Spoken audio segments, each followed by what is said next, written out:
தாவேகாவின் மனு இன்று விசாரணைக்கு வரும் என்று எதிர்பார்க்கப்பட்ட நிலையில தாவேக சார்பில் கொடுக்கப்பட்ட மனு தாக்கல் நாளைக்கு தான் ஏற்கப்படும் என்று பதிவாளர் தரப்பிலிருந்து தகவல் வெளியாகிருக்கு. விவரங்களோடு இணைந்திருக்கிறார் செய்தியாளர் மாரிச்சாமி. வணக்கம். இன்னைக்கு இந்த வழக்கு விசாரணைக்கு எடுத்துக்கப்படும் அப்படின்னு நினைச்ச நிலையில இப்ப நாளைக்கு மாத்தி இருக்காங்க. தொடர்ந்த சூழல் என்ன, மேலும் வேற என்னென்ன தொடர்பா தாவேக தரப்பிலிருந்து மனு கொடுக்கப்படதா இருக்கு, முழு விவரங்கள் என்ன மாரிச்சாமி? தமிழக வெற்றி கழகத்தின் அந்த பிரச்சார பயணத்தில் கரூர்ல ஒரு அசம்பாவித சம்பவம் நடந்து 41 பேர் இறந்திருக்கிறார்கள். இந்த விவகாரம் தொடர்பாக மெட்ராஸ் உயர்நீதிமன்ற மதுரை அமர்வில் இன்று மதியம் 2:15 மணிக்கு விசாரணை நடைபெறும் என நீதிபதி தண்டபாணி நேற்று அறிவித்திருந்தார். நேற்று சென்னையில் நீதிபதி தண்டபாணி அவர்கள் இல்லத்தில் தாவேகா, அதாவது தமிழக வெற்றி கழக கட்சியின் வழக்கறிஞர் அறிவழகன் உள்ளிட்ட வழக்கறிஞர்கள் குழு மற்றும் கட்சி நிர்வாகிகள் சென்று இதை இந்த விவகாரத்தை உயர்நீதிமன்றம் தாமாக முன்வந்து ஒரு வழக்கு சுயமோட்டோ வழக்காக எடுத்து விசாரிக்க வேண்டும் என கேட்டு ஒரு கோரிக்கை முறையீட்டை வைத்தார்கள். அந்த முறையீட்டை மென்ஷன் செய்தார்கள்.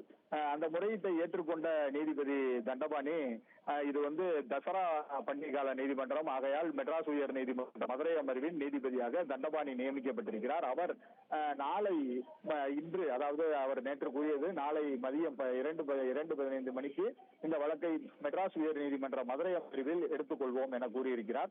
அதன்படி அந்த கூற்றின்படி இன்று வழக்கறிஞர் அறிவழகன் தலைமையிலான அந்த தாவேகா கட்சியின் வழக்கறிஞர்கள் ஒரு மனு அவர்களுடைய மனுவினை தாக்கல் செய்வதற்காக மெட்ராஸ் உயர் நீதிமன்ற மதுரை அமர்வின் பதிவுத்துறை பதிவாளர் ஐயப்பனை அணுகி கேட்ட பொழுது அவர் என்ன கூறுகிறார் என்றால், அதாவது இது தசரா பண்டிகை விடுமுறை கால நீதிமன்றம், இது ஏற்கனவே நோட்டீஸ், அதாவது ஒரு அட்டவணை நாங்கள் அனுப்பிவிட்டோம். அந்த அட்டவணையில் இந்த விடுமுறை கால நீதிமன்றத்தில் ஃபைலிங் ஆனது, அதாவது மனு தாக்கல் செய்யும் நாளானது நாளை இருக்கிறது.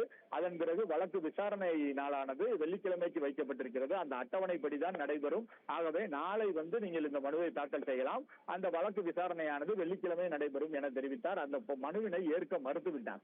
அதாவது ஐயப்பன் அவர்கள் அந்த மெட்ராஸ் உயர் நீதிமன்ற மதுரை அமர்வின் பதிவாளர் ஐயப்பனிடம் வழக்கறிஞர் அறிவழகன் உள்ளிட்ட நேற்று ஜட்ஜ், அதாவது நீதிபதி அவர்கள் நாங்கள் மென்ஷன் செய்வதற்கு முறையீடு செய்தோம், அதன்படி இன்று விசாரணைக்கு எடுத்துக்கொள்வதாக கூறியிருந்தார்கள். ஆகவே நாங்கள் அந்த அபிடவிட் பிரமாண பத்திர காப்பியை ரெடி பண்ணி கொண்டு வருவதற்கு இவ்வளவு காலமாகிவிட்டது. இதை கொண்டு வந்து இந்த அபிடவிட்டை தாக்கல் செய்து இன்று மதியம் அதை விசாரணைக்கு வருவதற்காக கொண்டு வந்திருக்கிறோம் என கூறும் பொழுது, இந்த அபிடவிட்டை ஏற்க முடியாது. இந்த அபிடவிட்டுக்கான, அதாவது மனு தாக்கல் செய்யும் நேரம் நாளை தான் ஒதுக்கப்பட்டிருக்கிறது. அந்த நாளை மனு தாக்கல் ஒதுக்கப்பட்டிருக்கிற நேரத்தில் நாளை மனு தாக்கல் செய்யுங்கள், அதன் பிறகு விசாரணையானது வெள்ளிக்கிழமை நடைபெறும் என கூறியிருக்கிறார்கள். ஆனால் வழக்கறிஞர் தரப்பில் நேற்று நாங்கள் முறையீடு செய்யும் போது நீதிபதி அவர்கள் இன்றைக்கு மதுரை அமர்வு, ஏன்னா கரூர் இந்த சம்பவம் நடந்த பகுதியானது மதுரை பகுதி, மதுரை அமர்வின் வரம்பிற்கு உட்பட்டு இருக்கிறது. வழக்கு விசாரணை எல்லாம் உயர்நீதிமன்ற விசாரணை எல்லாம் மதுரை அமர்வில் தான் நடைபெற வேண்டும், கரூர் சம்பந்தப்பட்ட வழக்கு விசாரணைகள். ஆகவே மதுரை அமர்வில் விசாரிக்கலாம் என கூறியிருந்தார். அதன்படி இன்று வர சொல்லி இருக்கிறார்கள். அதன்படிதான் இந்த மனுவை தாக்கல் செய்ய வந்திருக்கிறோம் என கூறும் பொழுது, இந்த மனுவை ஏற்றுக்கொள்ள முடியாது, மனுவானது நாளை மனுவை தாக்கல் செய்யுங்கள், அந்த மனு ஏற்றுக்கொள்ளப்பட்ட பிறகு வழக்கு விசாரணையானது வெள்ளிக்கிழமை வழக்கம் போல் எப்பொழுதும் போல இந்த விடுமுறை கால நீதிமன்றம் இயங்கும் காலகட்டத்தில் தான் எடுத்துக்கொள்ளப்படும், அவசர வழக்காக இந்த வழக்கை எடுத்துக்கொள்வதற்கு இன்னும் எங்களுக்கு உத்தரவு வரவில்லை என பதிவாளர் தரப்பில் வழக்கறிஞர் குழுவிடம் கூறியிருக்கிறார்கள். மாரிச்சாமி, இப்ப பாதிக்கப்பட்டவங்கள நேர்ல போய் தாவேக கட்சி சார்பா சந்திக்கலன்னு ஒரு குற்றச்சாட்டு இருக்கு. அதுக்கான மனுவும் கொடுக்கப்பட்டிருக்கிறதா நாம அறிகிறோம். அதுக்கான அனுமதி வேணும் அப்படின்னு சொல்லி, இப்ப அதனுடைய நிலைமை என்ன?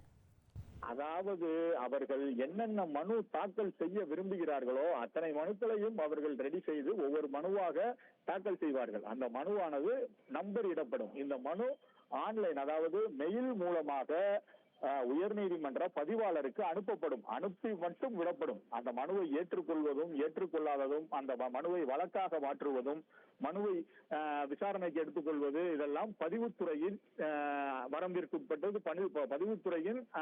பதிவுத்துறை அந்த வழக்குகளை, அந்த மனுவை ஏற்றுக்கொள்ளலாமா என சரிபார்த்து விட்டு தான் சொல்வார்கள். அதன்படி இவர்கள், அதாவது தாவேகா கட்சியின் தலைவர் விஜய் மற்றும் ஆதவ் அர்ஜுனா ஆகியோர் இந்த சம்பவத்தில் பாதிக்கப்பட்டவர்களை நேரில் பார்க்க செல்ல வேண்டும். அந்த நேரத்தில் யாரும் எங்களை தடுக்க கூடாது, அதுபோக யாரும் எந்த தடையும் விதிக்க கூடாது என்று ஒரு மனு தாக்கலாக உள்ளது என்ற தகவல் இருக்கிறது. அதற்கு அதுபோக இன்னொரு அதாவது அந்த மனுவிலேயே ஒரு பிரேயர், அதாவது ஒரு கோரிக்கை வைக்கப்பட உள்ளது. அந்த கோரிக்கையானது அதாவது நேரில் கரூரில் பாதிக்கப்பட்டவர்களை, நேரில் கரூர் சம்பவத்தில் அதாவது உயிரிழந்தவர்களை நேரில் பார்க்க செல்ல வேண்டும், அவர்களுக்கு நிவாரண உதவிகள் வழங்க வேண்டும். மேலும் அந்த இடத்திற்கு நாங்கள் சென்று பார்க்கும் பொழுது எங்களுக்கு முழுமையான பாதுகாப்பு வழங்க வேண்டும் என்றும் அந்த கோரிக்கை வைக்கப்பட இருக்கிறது. இது போன்ற தகவல்கள் எல்லாம் இருக்கிறது. இவை மனுவாக தாக்கல் செய்யப்படவில்லை. இன்னும் மனு, அதாவது அவர்கள் வழக்கறிஞர்கள் சார்பாகவும் கட்சி நிர்வாகிகள் சார்பாகவும் மனுவை ரெடி பண்ணி வைக்கிறார்கள். ரெடி பண்ணி வைத்துவிட்டு அந்த மனு தாக்கல் செய்ய வேண்டும். மனு தாக்கல் செய்யும் நாள் உயர்நீதிமன்றத்தை பொறுத்தவரை, சென்னை உயர்நீதிமன்ற மெட்ராஸ் உயர்நீதிமன்ற மதுரை அமர்வை பொறுத்தவரை இது பண்டிகை கால விடுமுறை நீதிமன்றம். ஆகையால் நாளை தான் மனு தாக்கல் செய்ய முடியும். அந்த மனுவை பதிவாளரிடம் கொடுத்து அந்த நம்பர் போட்டு அதற்கப்புறம் இந்த மனு விசாரணைக்கு ஏற்றுக்கொள்ள உகந்ததா இல்லையா என பதிவுத்துறை அதை முடிவு செய்து இந்த மனுவானது எந்த நேரத்தில் விசாரணை செய்யப்படும், எந்த வழக்கு, எந்த கோர்ட் அறையில், எந்த நீதிமன்ற அறையில், எந்த நீதிபதிகளின் முன்பு, 2 நீதிபதியா, ஒற்றை நீதிபதியா அல்லது வேற நீதிபதிகள் கொண்ட அமர்வா, நீதிபதிகளின் பெயருடன் ஒரு லிஸ்ட் வெளியிடப்படும். இவையெல்லாம் நாளை தான் செய்ய முடியும். அதன்படிதான் நாங்கள் அட்டவணையில் இருக்கிறோம். எங்களது ஊழியர்கள் பண்டிகை கால அந்த விடுமுறைக்காக சென்றிருக்கிறார்கள். நாளை அந்த மனு தாக்கலானது நடைபெறும் என்று கூறியிருக்கிறார்கள். அதன்படி நாளை தான் மனு தாக்கல் செய்ய முடியும். ஆக நீங்கள் கூறும் அளவிற்கான மனுக்கள் எல்லாம் அவர்கள் தரப்பில் தாவேகா தமிழக வெற்றிக் கழக கட்சியின் சார்பில் அந்த உயர்நீதிமன்ற மதுரை அமர்வில் போடுவதற்காக ரெடி பண்ணி வைத்திருக்கிறார்கள் என்ற தகவல்கள் இருக்கிறது. ரைட், உங்களுடைய விரிவான தகவல்களுக்கு நன்றி மாரிசாமி. இனி செல்லும் இடமெல்லாம் செய்தி. தந்தி டிவியின் வாட்ஸ்அப் சேனலை ஃபாலோ பண்ணினா செல்ல இருக்கும் இடமெல்லாம் செய்தி. இதோ QR கோட், இப்பவே ஸ்கேன் பண்ணுங்க, ஃபாலோ பண்ணுங்க.